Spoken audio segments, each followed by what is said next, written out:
नमस्कार और स्वागत है। आज हम भारत के इतिहास की एक अत्यंत महत्वपूर्ण घटना 1857 के विद्रोह के बारे में बात करेंगे, जिसे स्वतंत्रता का पहला युद्ध भी कहा जाता है। 1857 का विद्रोह भारतीय इतिहास में एक निर्णायक मोड़ था। ये ब्रिटिश ईस्ट इंडिया कंपनी के खिलाफ भारतीय सिपाहियों और शासकों का एक व्यापक और तीव्र संघर्ष था। इस घटना का महत्व इसलिए है क्योंकि इसने भविष्य के राष्ट्रीय आंदोलनों के लिए एक आधारशिला रखी। हिंदी में इसे 1857 का विद्रोह या स्वतंत्रता का पहला युद्ध कहा जाता है। इसे स्वतंत्रता का पहला युद्ध इसलिए कहा जाता है क्योंकि ये ब्रिटिश शासन को उखाड़ फेंकने और भारत को स्वतंत्र कराने के उद्देश्य से किया गया पहला संगठित प्रयास था। विद्रोह के कई कारण थे, जिनमें राजनीतिक, आर्थिक और सामाजिक मुद्दे शामिल थे, लेकिन एक तात्कालिक कारण ने चिंगारी का काम किया। तात्कालिक कारण था नई एनफील्ड राइफलें और उनसे जुड़े चर्बी वाले कारतूसों की अफवाह। सिपाहियों को संदेह था कि इन कारतूसों में गाय और सूअर की चर्बी का इस्तेमाल किया गया था। ये अफवाह हिंदू और मुस्लिम दोनों सिपाहियों की धार्मिक भावनाओं को आहत करने वाली थी, क्योंकि कारतूसों को इस्तेमाल करने से पहले मुंह से खोलना पड़ता था। इस बात ने विद्रोह को भड़का दिया।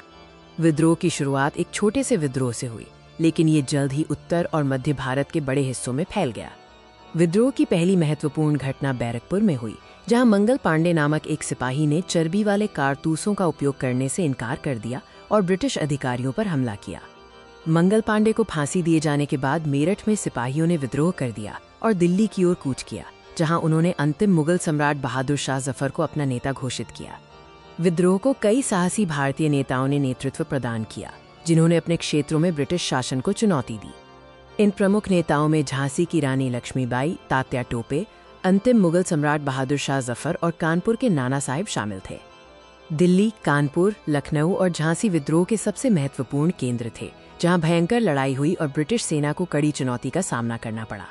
हालांकि विद्रोह व्यापक था, लेकिन अंततः ब्रिटिश सेना ने इसे दबा दिया, जिसके दूरगामी परिणाम हुए। ब्रिटिश सेना ने विद्रोह का क्रूरता से दमन किया।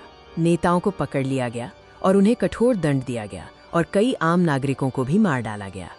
विद्रोह के सबसे महत्वपूर्ण परिणामों में से एक ये था कि भारत का प्रशासन ईस्ट इंडिया कंपनी से सीधे ब्रिटिश ताज को हस्तांतरित कर दिया गया, जिससे भारत ब्रिटिश साम्राज्य का एक उपनिवेश बन गया।